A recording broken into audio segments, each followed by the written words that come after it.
ಕೃಷ್ಣ ಅವರ ಪಾರ್ಥಿವ ಶರೀರ ಇರುವಂತಹ ಆ ವಾಹನ ಕೆಂಗೇರಿಯ ಈ ನಿಗದಿತ ಜಾಗಕ್ಕೆ ಬರ್ತಾ ಇದ್ದ ಹಾಗೆ ಪುಷ್ಪ ನಮನವನ್ನ ಹೇಗೆ ಜನ ಸಲ್ಲಿಸ್ತಾ ಇದ್ದಾರೆ ನೋಡ್ತಾ ಇದ್ದೀರಾ. ಅಕ್ಷರಶಃ ವಾಹನದ ಮೇಲೆ ಪುಷ್ಪವೃಷ್ಟಿಯನ್ನು ಮಾಡ್ತಾ ಇದ್ದಾರೆ.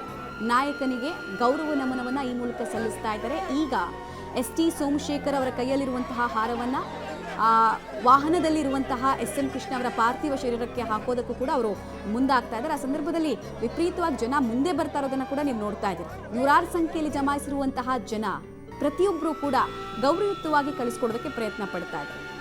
ಈಗ ಕೆಂಗೇರಿಯಿಂದ ಬಿಡದಿ ಕಡೆಗೆ ಎಸ್ ಎಂ ಕೃಷ್ಣ ಅವರ ಪಾರ್ಥಿವ ಶರೀರ ಇರುವಂತಹ ವಾಹನ ಸದ್ಯಕ್ಕೆ ಸಾಗ್ತಾ ಇದೆ. ಬಿಡದಿಯಲ್ಲೂ ಕೂಡ ಒಂದು ನಿಗದಿತ ಪಾಯಿಂಟ್ ಬೇಕು ಅಂತ ಜನ ಕೇಳ್ಕೊಳ್ತಾ ಇದ್ರು. ಇನ್ಫ್ಯಾಕ್ಟ್ ಈ ಸದಾಶಿವನಗರದಿಂದ ಮಂಡ್ಯದ ತನಕ ಎಲ್ಲೆಲ್ಲಿ ಸಾಧ್ಯ ಇದೆಯೋ ಅಲ್ಲೆಲ್ಲ ನಮಗೆ ಸ್ಟಾಪ್ ಕೊಡಿ, ಸ್ಟೇಡಿಯಮಲ್ಲಿ ವ್ಯವಸ್ಥೆ ಮಾಡಿಕೊಡಿ ಅಂತ ಕೇಳಿದವ್ರ ಸಂಖ್ಯೆ ತುಂಬ ಜಾಸ್ತಿ.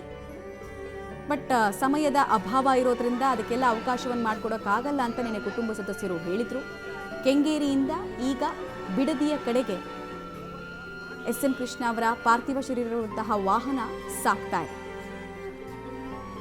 ಜನ ಕಮ್ಮನಿ ಮಿಡಿತಾ ಇದ್ದಾರೆ, ಕೈ ಮುಗಿದು ಕಳಿಸ್ಕೊಡ್ತಾ ಇದ್ದಾರೆ. ಜನರಿಗಿದ್ದಂತಹ ಭಾವನೆ ಎಂಥದ್ದು ಅನ್ನೋದನ್ನ ನೀವು ಈ ವಿಜುವಲ್ಸ್ ಅಲ್ಲಿ ನೋಡ್ತಾ ಇದ್ದೀರಾ. ಒಂದ್ ಕಡೆಗೆ ಆ ಪಾರ್ಥಿವ ಶರೀರ ಇರುವಂತಹ ವಾಹನ ಬರ್ತಾ ಇದ್ದ ಹಾಗೆ ಕೈ ಮುಗಿತಾ ಇದ್ದಾರೆ ಜನ. ತುಂಬಾ ಜನ ನಿಂತ್ಕೊಂಡು ನೋಡ್ತಾ ಇದ್ದಾರೆ, ಎಷ್ಟೊತ್ತಿಗೆ ಬರ್ತಾರೆ, ನೋಡೋದಕ್ಕೆ ಸಿಗುತ್ತಾ ಅವಕಾಶ ಅಂತ ಹೇಳಿ. ಒಬ್ಬ ರಾಜಕಾರಣಿ ಮನಸ್ಸು ಮಾಡಿದ್ರೆ ಎಂತಹ ಜನಾನುರಾಗಿ ಆಗ್ಬೋದು, ಪ್ರೀತಿ ಪ್ರೇಮವನ್ನ ಹೆಂಗೆ ಜನರಲ್ಲಿ ಮೂಡಿಸಬಹುದು ಅನ್ನೋದಕ್ಕೆ ಇದು ಉದಾಹರಣೆ.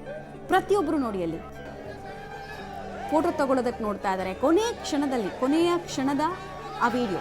ಇನ್ನು ಮುಂದೆ ಅವರು ಬೆಂಗಳೂರಿಗೆ ಬರೋದಕ್ಕೆ ಸಾಧ್ಯ ಇಲ್ಲ. ಹೀಗಾಗಿ ಬೆಂಗಳೂರಿನ ಜನ ತಮ್ಮ ಪ್ರೀತಿಯನ್ನ ಕೊನೆಯ ಕ್ಷಣದವರೆಗೂ ಹೆಂಗೆ ತೋರಿಸಿದ್ರು ಅನ್ನೋದಕ್ಕೆ ಆ ವಿಜುವಲ್ ಸಾಕ್ಷಿ.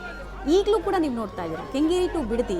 ಇಲ್ಲೂ ಕೂಡ ಅಷ್ಟೇ, ಜನಕ್ಕೆ ಮೊದಲೇ ಈ ರೂಟ್ನ ಬಗ್ಗೆ ಮಾಹಿತಿ ಗೊತ್ತಿದ್ರಿಂದ ಕೆಲವರು ಅಲ್ಲಿ ಬಂದು ಗೌರವ ನಮನವನ್ನು ಸಲ್ಲಿಸ್ತಾ ಇದ್ದಾರೆ.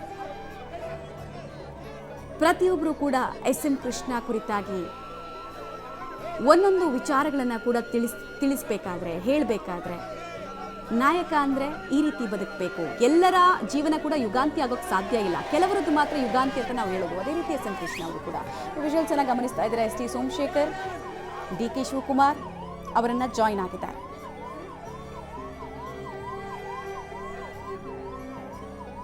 ಕೆಂಗೇರಿಯಿಂದ ಬಿಡದಿ ಕಡೆಗೆ ಸದ್ಯಕ್ಕೆ ಅಂತಿಮ ಯಾತ್ರೆ ಸಾಗ್ತಾ ಇದೆ.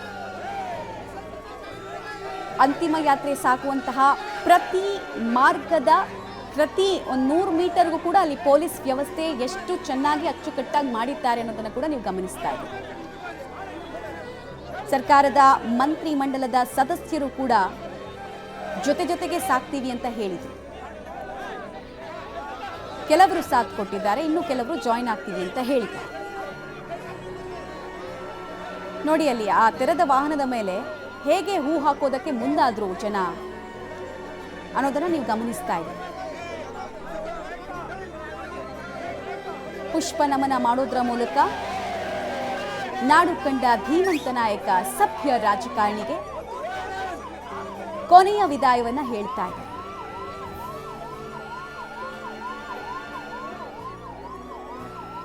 ಎಸ್ ಎಂ ಕೃಷ್ಣ ಅವರು ಅಸ್ತಂಗತರಾಗಿದ್ದಾರೆ. ಇನ್ನೇನು ಸ್ವಲ್ಪ ಹೊತ್ತಲ್ಲಿ ತಮ್ಮ ಸ್ವಂತ ಊರನ್ನ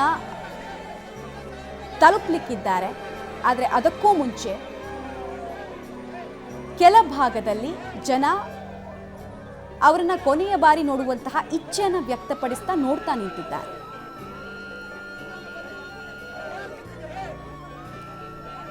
ನಾವು ಇದೇ ಸಂದರ್ಭದಲ್ಲಿ ಅವರ ಕುರಿತಾಗಿ ಅನೇಕ ವಿಚಾರಗಳನ್ನು ಹೇಳ್ತಾ ಇದ್ವಿ.